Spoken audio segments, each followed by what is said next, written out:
Assalamualaikum warahmatullahi wabarakatuh. Waalaikumsalam warahmatullahi wabarakatuh.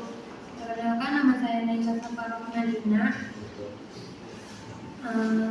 Di sini saya akan menjelaskan atau memaparkan materi dari makalah yang sudah dibuat yang berjudul Implementasi Hadis, Sunnah, Khobar, dan Atsar Pengaruhnya Terhadap Akhlak Sosial, Quran Surat Al-Qalam ayat 4 pada peserta didik. Baik, sebelumnya yang terhormat kepada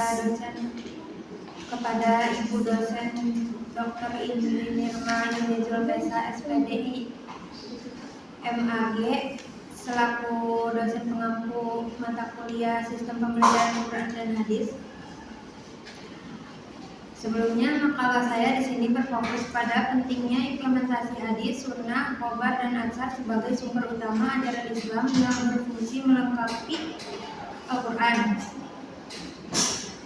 Hadis, sunnah, khobar, dan atsar dalam ilmu agama, khususnya ilmu hadis, keempat istilah ini memiliki definisi spesifik.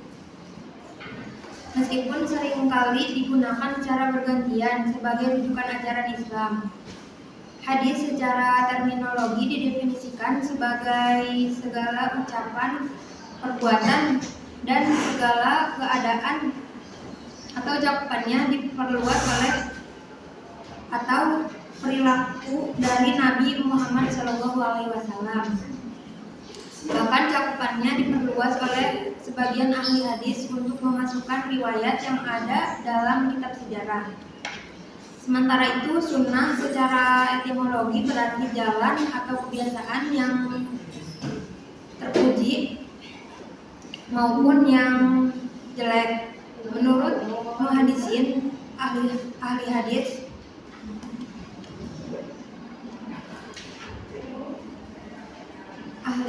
itu sunnah ialah segala sesuatu yang dinukilkan dari Nabi Muhammad SAW, baik berupa perkataan, perbuatan, takrir, pengajaran, sifat, kelakuan, atau perjalanan hidup beliau. Selanjutnya, khobar secara etimologi berarti berita yang disampaikan dari seseorang. Secara terminologi, khobar digunakan untuk segala sesuatu yang diterima dari selain Nabi Muhammad SAW. Selanjutnya ada atsar. Atsar secara bahasa adalah bekasan sesuatu atau sisa dari sesuatu, atau nukilannya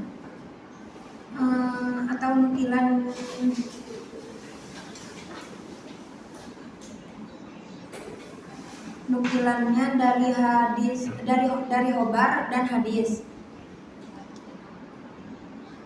Selanjutnya ada tingkatan penerapan nilai-nilai akhlak sosial peserta didik berdasarkan ajaran dalam Quran Surat Al-Qalam ayat 4.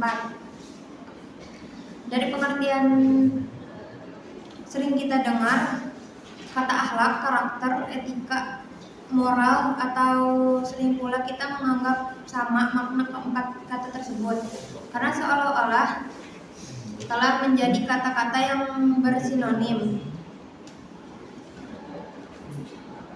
Pendidikan adalah usaha sadar dan terencana untuk mewujudkan suasana belajar dan proses pembelajaran agar peserta didik secara aktif mengembangkan potensi dirinya untuk memiliki kekuatan spiritual keagamaan, pengandalian diri, kepribadian, kecerdasan, akhlak mulia, serta keterampilan yang diperlukan dirinya, masyarakat, bangsa, dan negara.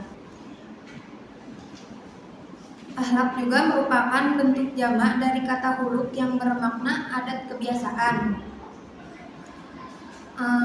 Sementara dalam Al-Quran kata huluk hanya digunakan sebanyak satu kali, yakni pada surat Al-Qalam ayat 4 yang berbunyi A'udzu billahi minasyaitonir rajim. Bismillahirrahmanirrahim.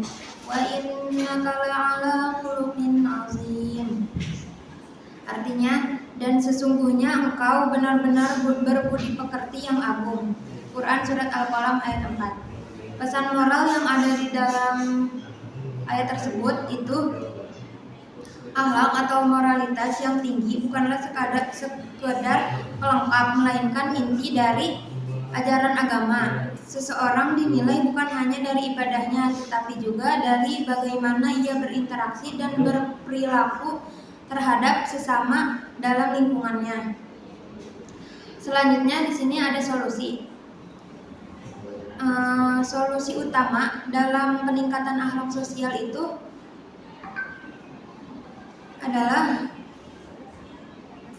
latihan peserta didik melakukan perilaku baik secara terus-menerus, seperti membiasakan salam, menjaga kebersihan, membantu teman, dan berbicara sopan, sehingga akhlak menjadi karakter yang menetap. Terus pendidikan juga harus mencontohkan langsung kejujuran, kesabaran, dan sikap hormat. Peserta didik juga harus belajar akhlak, terutama dengan melihat perilaku gurunya dalam interaksi sosial di sekolah. Baik, mungkin cukup sekian penjelasan materi dari saya. Kurang lebihnya mohon maaf. Wassalamualaikum warahmatullahi wabarakatuh. Waalaikumsalam warahmatullahi wabarakatuh.